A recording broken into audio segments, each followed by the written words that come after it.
गोटे नुआ भिडियो समस्त को स्वागत। यह भिडियो आम ओटीटी एग्जाम 2025 किसी हिस्ट्री पेडागोजी और कंटेंट क्वेश्चन डिस्कसन करवा। यह भिडियो हेल्पफुल हो जो टीचर मैंने स्पेशल ओटीटी देवाई आशायी अच्छा तो आम किसी सिलेक्टेड क्वेश्चन डिस्कसन करवा। क्वेश्चन वीडियो देखा और तार आंसर कौन हम डिस्कसन करवा। तो क्वेश्चन नंबर 21 परिभ्रमण पद्धति द्वारा इतिहास शिक्षादान केउटी साधित हो न थाए।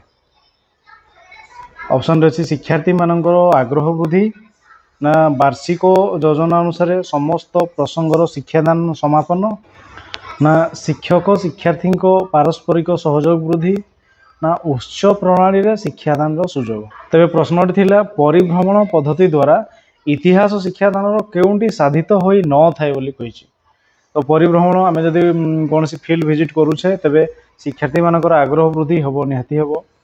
वार्षिक योजना अनुसार समस्त प्रसंगर शिक्षादान समापन तो सबू प्रसंग गुड़ी को आम ये परिभ्रमण पद्धति द्वारा पढ़ेगा आमको संभव हम ना, कारण सबू चैप्टर को आम बुले बुले नहीं ये करवा संभव हम ना। तापर देखा शिक्षक और शिक्षार्थी पारस्परिक सहयोग वृद्धि। हाँ, शिक्षक और शिक्षार्थी मानकर मध्य संपर्क भल रहयोग भी हम, ठीक अच्छे। उच्च प्रणाली शिक्षादान सुजोग ये भी ठीक चलो, किंतु जो ऑप्शन बी थिला ता ठीक हो नहीं, कारण ये प्रश्न अनुसार ऑप्शन बी ही राइट आंसर। यापर 122 केउटी इतिहास पाठ्यपुस्तकर लक्षण अटे। कौन सी घटना तार पूर्व और परवर्ती घटना सहित संपर्कित न होगा उचित ना शिक्षार्थीर आवश्यकता और दक्षता को नहीं प्रस्तुत होगा उचित ना ऐतिहासिक घटना अपेक्षा व्यक्ति संबंध अधिक वर्णना करा उचित ना उच्च प्राथमिक श्रेणी रे विषय गुड़िक केवल गल्प माध्यम उपस्थापन करा उचित। तेरे प्रश्न थिला केउटी इतिहास पाठ्यपुस्तकर लक्षण अटे बोली कहिछि। जदि आम देखा कौन सी घटना तार पूर्व परवर्ती घटना सहित संपर्क न होगा उचित, तो संपर्क ना आम केमती पाठटा को माने गुरुतर सह पढ़ी पार, तेणु ये हो पार ना। शिक्षार्थीर आवश्यकता और दक्षता को नहीं प्रस्तुत होगा उचित। हाँ, ठीक अच्छे, ये हो पार। तार आवश्यकता आम क्लास 3 जदि पढ़ुचे तेज क्लास 3 जहाँ हम क्लास 10 जदि पढ़ुचे तेज क्लास 10 अधिक ऊपर को माने जटिल होगा आवश्यक। तो आवश्यकता और दक्षता को नहीं प्रस्तुत होगा उचित। तापर सी कही ऐतिहासिक घटना अपेक्षा व्यक्ति संबंध अधिक वर्णना करा उचित। तो आम जब अकबर विषय पढ़ुचे तो अकबर हाइट एति वेट एति से इे मुंड कुंडे या करुले सेमती न कहीकि मेन मेन इवेंट गुड़ा पढ़ा उचित। व्यक्ति संबंध अधिक वर्णना आवश्यक ना इतिहास पढ़ाया समय, तेणु ऑप्शन सी ना। तो तापर डी कही उच्च प्राथमिक श्रेणी रे विषय गुड़िक केवल गल्प उच्च प्राथमिक श्रेणी रे गल्प माध्यम आम प्री प्राइमरी से गुड़ा पढ़ी पार। उच्च प्राथमिक आड़क जब जावा तेज टाइम लाइन अधिक घटना एगुड़ा मेन मेन इवेंट गुड़िक आने उचित, गल्प आवश्यक ना।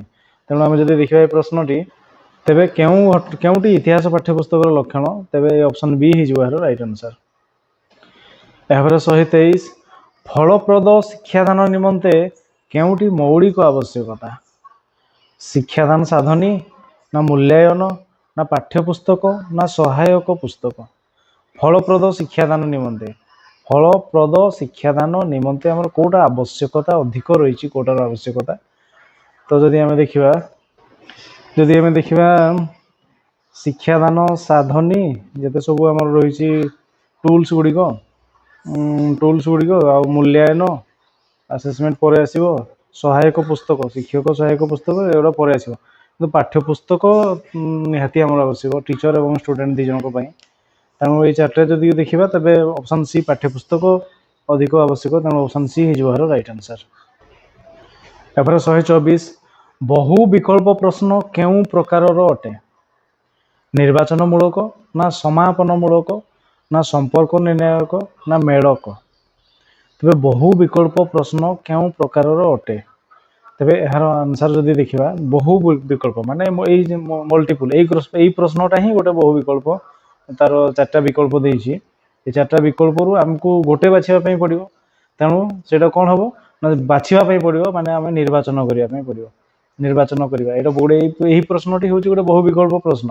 आ संपर्क निर्णय जदि आम देखा तो कस्तंभ खस्तंभ आ समापनमूलक जदि संपर्क निर्णय से कस्तंभ खस्तंभ से मेल करे भी से कस्तंभ खस्तंभ आ संपर्क निर्णय जदि आम देखा तेज जदि कह ଯଦି ଆମେ ଲେଖିବା ଏମିତି ଭାରତ ତା ସହିତ ଦେଇଦେବା ହେଉଛି ନୂଆଦିଲ୍ଲୀ ନୂଆଦିଲ୍ଲୀ ସେମିତି ତାପରେ ଦେଖିବା ଏଠି ପାକିସ୍ତାନ ତାପରେ ଗୋଟେ ଡ୍ୟାସ୍ ଦେଇଦେବା ଏଇଟା ସମ୍ପର୍କ ନିର୍ଣ୍ଣୟ କରିବା ମେଳକ ହେଲେ କସ୍ତମ୍ଭ ଖସ୍ତମ୍ଭ ଆଉ ସମାପନ ହେଲେ ଡ୍ୟାସ୍ ପୂରଣ ଦେଇଦେବା ତେବେ ବହୁ ବିକଳ୍ପ ହେଲେ ଏଇ ପ୍ରଶ୍ନଟା ହିଁ ଗୋଟେ ମଲ୍ଟିପୁଲ ଚଏସ୍ କ୍ୱେଶ୍ଚନ୍ ତ ସେଥିପାଇଁ ଆମେ କୋଉଟା କରୁଛେ ନା ନିର୍ବାଚନ କରିବା ପାଇଁ ପଡ଼ିବ ଆନ୍ସର ଖୋଜିବା ପାଇଁ ତେଣୁ ଅପସନ୍ ଏ ହେଇଯିବ ଏହାର ରାଇଟ୍ ଆନ୍ସର। ଏହାପରେ 125 କେଉଁଟି ଭାରତ ଇତିହାସର ଏକ ଉତ୍ସ ନୁହେଁ ଇତିହାସର ପୁରାଣ ନା ଉପନିଷଦ ନା ଗୀତ ଗୋବିନ୍ଦ ନା ତ୍ରିପିଟକ ଭାରତ ଇତିହାସର ଏକ ଉତ୍ସ ନୁହେଁ ବୋଲି କୁହାଯାଇଛି ତ ଆମେ ଯଦି ଦେଖିବା ଇତିହାସର ଯଦି ଦେଖିବା ପୁରାଣ ମହାଭାରତ ସେଠି ଆମର ପୂର୍ବ ସମୟର କଥା ସବୁ ସେଥିରେ ଲେଖା ହେଇଛି ବ୍ୟକ୍ତି ବିଶେଷରେ ରାଜା ମହାରାଜା ଏଗୁଡ଼ା ସବୁ ତାପରେ ଉପନିଷଦକୁ ବି ଯଦି ଯିବା ସେଇ ଏକା କଥା ତ୍ରିପିଟକକୁ ଯଦି ଯିବା ତେବେ ସେ ବୁଦ୍ଧ ଦେବଙ୍କର ଗୌତମ ବୁଦ୍ଧରୁ ସେ ବୁଦ୍ଧଦେବ କେମିତି ହେଲେ ସିଦ୍ଧାର୍ଥରୁ ସେଗୁଡ଼ା ସବୁ ଲେଖା ହେଇଛି ରାଜା ମହାରାଜା ମାନଙ୍କ ବିଷୟରେ ଲେଖା ହେଇଛି ଇତିହାସ ସେଗୁଡ଼ା କିନ୍ତୁ ଗୀତ ଗୋବିନ୍ଦ ସେଟା ସେଥିରେ ସେ ଗୀତ ଗୋବିନ୍ଦର କ'ଣ ରହିଛି ସେଟା ତ ଇଏ ନାହିଁ କିନ୍ତୁ ଏଇ ଯେଉଁ ଚାରିଟା ଯଦି ବିଚାର କରିବା ତେବେ ଏଇ ଗୀତ ଗୋବିନ୍ଦ ଅଲଗା ହେଉଛି ତେଣୁ ଏଇ ଅପସନ୍ ସି ହେଇଯିବ ଏହାର ରାଇଟ୍ ଆନ୍ସର। ଏହାପରେ 126 କେଉଁଟି ଚିନ୍ତା ଓ ପ୍ରତ୍ୟାଶାମୂଳକ ପ୍ରଶ୍ନ ଅଟେ ଅଶୋକ କେବେ ସିଂହାସନ ଆରୋହଣ କରିଥିଲେ ଚିନ୍ତା କରିବା ପାଇଁ କୁହାଯାଇଛି ଛୁଆକୁ ଏଟା କେବେ ଡାଇରେକ୍ଟ କ୍ୱେଶ୍ଚନ୍ ଆସିଯିବ କଳିଙ୍ଗ ଯୁଦ୍ଧର ବିଭୀଷିକା ଅଶୋକଙ୍କ ମନରେ କି ପ୍ରଭାବ ପକାଇଥିଲା ତାପରେ ଦେଇଛି କଳିଙ୍ଗ ଯୁଦ୍ଧ କେବେ ଘଟିଥିଲା ତାପରେ ଦେଇଛି କଳିଙ୍ଗ ଯୁଦ୍ଧ ସମୟରେ କିଏ ଓଡ଼ିଶାର କିଏ ସମ୍ରାଟ ଥିଲେ ତେବେ ଚିନ୍ତା କରିବା ପାଇଁ ପଡ଼ିବ ଆମକୁ ଚିନ୍ତା କରିକି ଆନ୍ସର ବାହାରିବା ପାଇଁ ଏଗୁଡ଼ା ଡାଇରେକ୍ଟ ଆନ୍ସର ଅଶୋକଙ୍କ ସିଂହାସନ ଆରୋହଣ କେବେ କଳିଙ୍ଗ ଯୁଦ୍ଧ କେବେ ଆଉ କଳିଙ୍ଗ ଯୁଦ୍ଧରେ ସମ୍ରାଟ କିଏ କଳିଙ୍ଗ ଯୁଦ୍ଧର ବିଭୀଷିକା ଅଶୋକଙ୍କ ମନରେ କି ପ୍ରଭାବ ପକାଇଥିଲା ବୋଲି ଯୋଉ ଅଛି କି ପ୍ରଭାବ ପକାଇଥିଲା ଏଟା ଡାଇରେକ୍ଟ କ୍ୱେଶ୍ଚନ୍ ନୁହଁ ଏଟା ଆମେ ପିଲାକୁ ଚିନ୍ତା କରିକି କରିବା ପାଇଁ ପଡ଼ିବ ତେଣୁ ଏଇ ଅପସନ୍ ବି ହେଇଯିବ ଏହାର ରାଇଟ୍ ଆନ୍ସର। ଏହାପରେ 127 କେଉଁ ପ୍ରକାରର ଶିକ୍ଷାର୍ଥୀ ପ୍ରତିକାରକ ଶିକ୍ଷାଦାନ ଦ୍ୱାରା ଉପକୃତ ହୁଅନ୍ତି ନାହିଁ ପ୍ରତିକାରକ ଶିକ୍ଷାଦାନ ପ୍ରତିକାରକ ଶିକ୍ଷାଦାନ ମାନେ ଆମେ ଯେଉଁ ଡାଇଗ୍ନୋଷ୍ଟିକ୍ ଆମେ କରୁଛେ ସେଥିରେ ଆମେ କେଉଁ ଛୁଆଟାକୁ ଆମେ ସେ ହେବ ଏବଂ କେଉଁଟା ହେବେ ନାହିଁ ବୋଲି କହୁଛି କେଉଁଟା ହେବେ ନାହିଁ ପ୍ରତିଭାଶାଳୀ ନା ସାଧାରଣ ନା ଶୈକ୍ଷିକ କ୍ଷେତ୍ରରେ ପଛୁଆ ନା ମନ୍ଥର ଶିକ୍ଷାର୍ଥୀ ଆମେ ଯେତେବେଳେ ଡାଇଗ୍ନୋସ୍ କରୁଛେ ମାନେ କୌଣସି ଦୋଷ ଦୁର୍ବଳତା ଥିଲେ ସେଟାକୁ ଖୋଜିକି ତାକୁ ଆମେ ପ୍ରତିକାରମୂଳକ ଶିକ୍ଷାଦାନ ଦେଉଛେ ଏଇ ଚାରିଟା ପିଲାମାନଙ୍କୁ ଯଦି ଦେଖିବା ପ୍ରତିଭାଶାଳୀ ପିଲା ଯିଏ ସେ ଗିଫ୍ଟେଡ୍ ଛୁଆ ସେ ତାଙ୍କ ପାଠ ସହଜରେ ହେଇଯାଉଥିବ ସେ ଅଧିକ କ୍ୟାଚ୍ କରିପାରୁଥିବେ ତାଙ୍କ ପାଇଁ ଅଧିକ ପାଠ ଆବଶ୍ୟକ ଦରକାର ତାଙ୍କ ପାଇଁ ସେମିତି କିଛି ମାନେ ସେମାନେ ରିମେଡିଆଲ କ୍ଲାସ୍ କିମ୍ବା ଅଲଗା କିଛି ମେଥଡ଼ ଦରକାର ନାହିଁ ଯେଉଁଥିରେ କି ସେମାନେ ଶିଖେଇବା ପାଇଁ ପଡ଼ିବ ଆମକୁ ଆଉ ଏଇ ସାଧାରଣ ଶୈକ୍ଷିକ କ୍ଷେତ୍ରରେ ପଛୁଆ ମନ୍ଥର ଶିକ୍ଷାର୍ଥୀ ଏମାନଙ୍କ ପାଇଁ ଆମେ ବହୁତ କିଛି ଆପ୍ଲାଏ କରିବା ପାଇଁ ପଡ଼ିବ ଏମାନଙ୍କୁ ପାଠ ଧରାଇବା ପାଇଁ ତେଣୁ ଅପସନ୍ ଏ ପ୍ରତିଭାଶାଳୀ ପିଲା ଯେଉଁମାନେ କି ପ୍ରତିକାରକ ଶିକ୍ଷାଦାନ ଦ୍ୱାରା ତାଙ୍କ ପାଇଁ କିଛି ଆବଶ୍ୟକ ନାହିଁ ତେଣୁ ଅପସନ୍ ଏ ହେଇଯିବ ଏହାର ରାଇଟ୍ ଆନ୍ସର। ଏହାପରେ 128 ପ୍ରାଥମିକ ସ୍ତରରେ ସାମାଜିକ ପାଠ ଶିକ୍ଷାଦାନ ସହିତ କେଉଁଟି ସମ୍ପୃକ୍ତ ନୁହେଁ ଆଧୁନିକ ସମାଜର ଅର୍ଥନୈତିକ ଓ ଭୌଗୋଳିକ ଅବସ୍ଥା ନା ଆଧୁନିକ ସମାଜର ନୈତିକ ଓ ଧାର୍ମିକ ଚେତନା ନା ଅତୀତର ଗୌରବମୟ ପରମ୍ପରା ନା ସାମାଜିକ ବିଜ୍ଞାନ ସାମାଜିକ ପାଠର ଏକ ସରଳୀକୃତ ଅଂଶ ତେବେ ପ୍ରାଥମିକ ସ୍ତରରେ ସାମାଜିକ ପାଠ ଶିକ୍ଷାଦାନ ସହିତ କେଉଁଟି ସମ୍ପୃକ୍ତ ନୁହେଁ ବୋଲି କହିଛି ନୁହେଁ କୋଉଟା ଆଧୁନିକ ସମାଜର ଅର୍ଥନୈତିକ ଭୌଗୋଳିକ ଅବସ୍ଥା ନିହାତି ଦେଖାଇବା ଉଚିତ ସାମାଜିକ ପାଠ ଶିକ୍ଷାଦାନ ସହିତ ଆଧୁନିକ ସମାଜର ନୈତିକ ଓ ଧାର୍ମିକ ଚେତନା ଏଗୁଡ଼ା ବି ଆମେ ଦେଖାଇବା ଉଚିତ ଅତୀତର ଗୌରବମୟ ପରମ୍ପରାକୁ ନିହାତି ଦେଖାଇବା ଉଚିତ ସାମାଜିକ ବିଜ୍ଞାନ ସାମାଜିକ ପାଠର ଏକ ସରଳୀକୃତ ଅଂଶ ବୋଲି କହିଛି ସାମାଜିକ ବିଜ୍ଞାନଟା ସାମାଜିକ ପାଠର ଗୋଟେ ସରଳୀକୃତ ଅଂଶ ନୁହେଁ ସେ ଗୋଟେ ବିସ୍ତୃତ ଅଂଶ ତେଣୁ ଅପସନ୍ ଡି ଠିକ୍ ନୁହେଁ ତେଣୁ এই ପ୍ରଶ୍ନ ଅନୁସାରେ ଅପସନ୍ ଡି ହେଇଯିବ ରାଇଟ୍ ଆନ୍ସର। 129 ତାଳପତ୍ର ପୋଥି ପଢ଼ି ଜ୍ଞାନ ଅର୍ଜନ କରିବାକୁ କେଉଁ ପ୍ରକାର ଅଭିଜ୍ଞତା କୁହାଯାଏ ବହି ପଢ଼ିକିରି ଜ୍ଞାନ ଅର୍ଜନ କରିବା ବାସ୍ତବ ନା ପ୍ରତୀକାତ୍ମକ ନା ପ୍ରତ୍ୟକ୍ଷ ନା ପରୋକ୍ଷ ଜ୍ଞାନ ତେବେ ଏହାର ଆନ୍ସର ହେଇଯିବ କ'ଣ ନା ଏ ଜ୍ଞାନଟା ହେଇଯିବ ପ୍ରତୀକାତ୍ମକ ଜ୍ଞାନ ଅପସନ୍ ବି ହେଇଯିବ ରାଇଟ୍ ଆନ୍ସର। 130 ଜଣେ ଶିକ୍ଷକ ମୋଗଲ ଓ ମରହଟ୍ଟା ସାମ୍ରାଜ୍ୟ ବିଷୟ ଶିକ୍ଷାଦାନ କରିବା ନିମନ୍ତେ ମୁଖ୍ୟତଃ କେଉଁଟିର ଉପଯୋଗ କରିବେ ମୋଗଲ ସାମ୍ରାଜ୍ୟ ଏବଂ ମରହଟ୍ଟା ସାମ୍ରାଜ୍ୟ ବିଷୟରେ ଶିକ୍ଷାଦାନ କରୁଛେ ମାନଚିତ୍ର ଗୁଚ୍ଛ ନା ରେଖା ମାନଚିତ୍ର ନା ସ୍କେଚ ମାନଚିତ୍ର ନା ଧାରାବାହିକ ଚାର୍ଟ।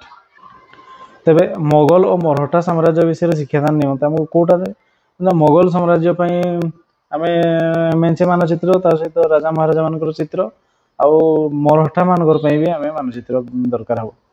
ଆମେ ସମୟ ଫମୟ ହେଲେ ରେଖା ମାନଚିତ୍ର ସ୍କେଚ ମାନଚିତ୍ର ଏଗୁଡ଼ା ଦରକାର, କିନ୍ତୁ ଆମକୁ ମାନଚିତ୍ର ଗୁଚ୍ଛ ଗୋଳାଏ ମାନଚିତ୍ର ଦରକାର ହବ। ଅପସନ୍ ଏ ହେଇଯିବ ଏହାର ରାଇଟ୍ ଆନ୍ସର। 131 ରାଜ୍ୟ ଆଇନ ଓ କେନ୍ଦ୍ର ଆଇନ ମଧ୍ୟରେ ସଂଘର୍ଷ ହେଲେ କ'ଣ ହେବ? ତେବେ ରାଜ୍ୟ ଆଇନ ଏବଂ କେନ୍ଦ୍ର ଆଇନ ମଧ୍ୟରେ ଯଦି ସଂଘର୍ଷ ହୁଏ ତାହେଲେ କେନ୍ଦ୍ର ଆଇନ ବଳବତ୍ତର ରହିବ ନା ରାଜ୍ୟ ଆଇନ ବଳବତ୍ତର ରହିବ ନା ଉଚ୍ଚତମ ନ୍ୟାୟାଳୟର ମତ ଲୋଡ଼ାଯିବ ନା ଦୁଇଟି ଯାକ ଆଇନ ଅକାମୀ ଘୋଷିତ ହେବ? ଯଦି ରାଜ୍ୟ ଆଇନ ଏବଂ କେନ୍ଦ୍ର ଆଇନ ମଧ୍ୟରେ ସଂଘର୍ଷ ହେଲେ ତେବେ କ'ଣ ହେବ ବୋଲି କୁହାଯାଇଛି? ତେବେ ଯେଉଁଟା ଅଧିକ କେନ୍ଦ୍ର ଆଇନର ପାୱାର ଅଧିକ, ତେଣୁ କେନ୍ଦ୍ର ଆଇନ ହିଁ ବଳବତ୍ତର ରହିବ। ଅପସନ୍ ଏ ହେଇଯିବ ରାଇଟ୍ ଆନ୍ସର। 132 କେଉଁ ବିଲ୍ ଲୋକସଭାରେ ଆଗତ କରିବା ପାଇଁ ରାଷ୍ଟ୍ରପତିଙ୍କ ଅଗ୍ରିମ ମଞ୍ଜୁରୀ ଆବଶ୍ୟକ? କେଉଁ ବିଲ୍ଟା? ଅର୍ଥ ବିଲ୍ ପାଇଁ ଆଗୁଆ ମଞ୍ଜୁରୀ ଆବଶ୍ୟକ। ଏ ଅପସନ୍ ଏ ହେଇଯିବ ଏହାର ରାଇଟ୍ ଆନ୍ସର। 133 ଓଡ଼ିଶାର ନିର୍ବାଚନ କମିଶନରଙ୍କୁ କିଏ ବହିଷ୍କାର କରିପାରିବେ? ଓଡ଼ିଶାର ମୁଖ୍ୟମନ୍ତ୍ରୀ ନା ରାଜ୍ୟପାଳ ନା ରାଷ୍ଟ୍ରପତି ନା ମୁଖ୍ୟ ନିର୍ବାଚନ କମିଶନର? ତେବେ ଏହାର ଆନ୍ସର ହେଇଯିବ କ'ଣ ନା ରାଷ୍ଟ୍ରପତି ଏହାକୁ ବହିଷ୍କାର କରିପାରିବେ। ରାଷ୍ଟ୍ରପତି ଅପସନ୍ ସି ହେଇଯିବ ରାଇଟ୍ ଆନ୍ସର। 134 ଭାରତୀୟ ସମ୍ବିଧାନର ଜରୁରୀକାଳୀନ ଧାରାଗୁଡ଼ିକ କେଉଁ ଦେଶର ସମ୍ବିଧାନ ଦ୍ୱାରା ପ୍ରଭାବିତ? ଅପସନ୍ ଅଛି ଯୁକ୍ତରାଷ୍ଟ୍ର ଆମେରିକା ନା କାନାଡ଼ା ନା ଜର୍ମାନୀର ୱେମାର ରିପବ୍ଲିକ ନା ଅଷ୍ଟ୍ରେଲିଆ? ତ ଏମର୍ଜେନ୍ସି କୋଉଠୁ ଆସିଛି ନା ଜର୍ମାନୀର ୱେମାର ରିପବ୍ଲିକ। ଅପସନ୍ ସି ହେଇଯିବ ଏହାର ରାଇଟ୍ ଆନ୍ସର। 135 ସମ୍ବିଧାନର କେଉଁ ଧାରା ଅନୁସାରେ ରାଷ୍ଟ୍ରପତି ଓ ଉପରାଷ୍ଟ୍ରପତିଙ୍କ ନିର୍ବାଚନ ସମ୍ପର୍କିତ ମକଦ୍ଦମାର ବିଚାର କେବଳ ସର୍ବୋଚ୍ଚ ନ୍ୟାୟାଳୟରେ କରାଯାଇପାରିବ? ତେବେ ସମ୍ବିଧାନର କେଉଁ ଧାରା ଅନୁସାରେ ରାଷ୍ଟ୍ରପତି ଓ ଉପରାଷ୍ଟ୍ରପତିଙ୍କ ନିର୍ବାଚନ ସମ୍ପର୍କିତ ମକଦ୍ଦମାର ବିଚାର ସର୍ବୋଚ୍ଚ ନ୍ୟାୟାଳୟରେ କରାଯାଇପାରିବ? ତାହା କେଉଁ ଧାରା ଅନୁସାରେ କୁହାଯାଇଛି? ତ ଏହାର ଆନ୍ସର ହେଇଯିବ କ'ଣ ନା 71 ଧାରା 71। ଅପସନ୍ ଏ ହେଇଯିବ ରାଇଟ୍ ଆନ୍ସର। 136 ପ୍ରଥମ ବିଶ୍ୱଯୁଦ୍ଧର ଅବ୍ୟବହିତ ପୂର୍ବରୁ ଆର୍କଡ୍ୟୁକ୍ ଫ୍ରାନ୍ସିସ୍ ଫର୍ଡିନାଣ୍ଡଙ୍କୁ କେଉଁ ଦେଶର ଅଧିବାସୀ ହତ୍ୟା କରିଥିଲେ? ତାହେଲେ ପ୍ରଥମ ବିଶ୍ୱଯୁଦ୍ଧ ପୂର୍ବରୁ ଯେଉଁ ଫ୍ରାନ୍ସିସ୍ ଫର୍ଡିନାଣ୍ଡ ଏବଂ ତାଙ୍କ ସ୍ତ୍ରୀକୁ ହତ୍ୟା କରାଯାଇଥିଲା, କେଉଁ ଦେଶର ଅଧିବାସୀ ହତ୍ୟା କରିଥିଲେ? ସର୍ବିଆ ନା ବସ୍ନିଆ ନା ହର୍ଜିଗୋଭିନା ନା ଜର୍ମାନୀ? ତେବେ ଏହାର ଆନ୍ସର ହେଇଯିବ କ'ଣ ନା ସର୍ବିଆ ଦେଶର ଅଧିବାସୀ ହତ୍ୟା କରିଥିଲେ। ତେବେ ଅପସନ୍ ଏ ହେଇଯିବ ରାଇଟ୍ ଆନ୍ସର। ଏବେ 137 ନମ୍ବର କାର୍ବୋନାରୀ ସଂଗଠନ କେଉଁଠାରେ ସୃଷ୍ଟି ହୋଇଥିଲା? ଫ୍ରାନ୍ସ ନା ଜର୍ମାନୀ ନା ଇଟାଲୀ ନା ରୁଷିଆ? ତେବେ ଏହାର ଆନ୍ସର ହେଇଯିବ ଇଟାଲୀରେ। ଅପସନ୍ ସି ହେଇଯିବ ଏହାର ରାଇଟ୍ ଆନ୍ସର। 138 ବଲସେଭିକ୍ ବିପ୍ଳବ ପରେ ରୁଷିଆର କିଏ ପ୍ରଧାନମନ୍ତ୍ରୀ ହୋଇଥିଲେ? ଲେନିନ୍ ନା ଟ୍ରଟ୍ସ୍କି ନା କେରେନ୍ସ୍କି ନା ଷ୍ଟାଲିନ୍? ବଲସେଭିକ୍ ବିପ୍ଳବ ପରେ ତାହେଲେ ରୁଷିଆର ପ୍ରଧାନମନ୍ତ୍ରୀ କିଏ ହେଇଥିଲେ ନା ସେ ଥିଲେ ଲେନିନ୍। ଅପସନ୍ ଏ ହେଇଯିବ ରାଇଟ୍ ଆନ୍ସର। 139 ବେଲଜିୟମ କେବେ ନିଜର ସ୍ୱାଧୀନତା ଘୋଷଣା କଲା? 1815 ନା 1830 ନା 1838 ନା 1845? ବେଲଜିୟମ କେବେ ନିଜର ସ୍ୱାଧୀନତା ଘୋଷଣା କଲା? ଏହାର ଆନ୍ସର ହେଇଯିବ କ'ଣ ନା 1815ରେ ବେଲଜିୟମ ନିଜର ସ୍ୱାଧୀନତା ଘୋଷଣା କଲା। 1815 ଅପସନ୍ ଏ ହେଇଯିବ ରାଇଟ୍ ଆନ୍ସର। 140 ଭର୍ସାଇ ଚୁକ୍ତିରେ ଜର୍ମାନୀର ଆଲସେସ୍ ଲୋରେନ୍ ଅଞ୍ଚଳ କେଉଁ ଦେଶକୁ ଦିଆଯାଇଥିଲା? ଇଂଲଣ୍ଡ ନା ଫ୍ରାନ୍ସ ନା ରୁଷିଆ ନା ଇଟାଲୀ? ତ ଏହାର ଆନ୍ସର ହେଇଯିବ କ'ଣ ନା ଫ୍ରାନ୍ସକୁ ଦିଆଯାଇଥିଲା। ଅପସନ୍ ବି ହେଇଯିବ ରାଇଟ୍ ଆନ୍ସର। ଆଲସେସ୍ ଲୋରେନ୍ ଅଞ୍ଚଳକୁ ଫ୍ରାନ୍ସ ନେଇଯାଇଥିଲା। Option B right answer. 141 କିଏ କ୍ଷୀରଚୋରା ଗୋପୀନାଥ ମନ୍ଦିର ନିର୍ମାଣ କରିଥିଲେ? ପ୍ରଥମ ନରସିଂହ ଦେବ ନା ଚୋଡ଼ଗଙ୍ଗ ଦେବ ନା ଯଜାତି କେଶରୀ ନା ପୁରୁଷୋତ୍ତମ ଦେବ? ତେବେ ଏହାର ଆନ୍ସର ହେଇଯିବ କ'ଣ ନା କ୍ଷୀରଚୋରା ଗୋପୀନାଥ ମନ୍ଦିର ପ୍ରଥମ ନରସିଂହ ଦେବ। ଅପସନ୍ ଏ ହେଇଯିବ ରାଇଟ୍ ଆନ୍ସର। 42 ନୂତନ ଓଡ଼ିଶା ପ୍ରଦେଶ ପ୍ରଥମ ରାଜ୍ୟପାଳ ଭାବେ କିଏ ଶପଥ ଗ୍ରହଣ କରିଥିଲେ?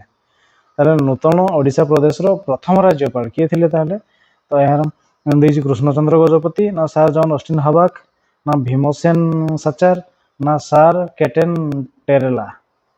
ତେବେ ଓଡ଼ିଶାର ପ୍ରଥମ ରାଜ୍ୟପାଳ ନୂତନ ଓଡ଼ିଶା ପ୍ରଦେଶର ପ୍ରଥମ ରାଜ୍ୟପାଳ ସେ ଥିଲେ କିନା ସାର୍ ଜନ୍ ଅଷ୍ଟିନ୍ ହବାକ୍। ଅପସନ୍ ବି ହେଇଯିବ ରାଇଟ୍ ଆନ୍ସର।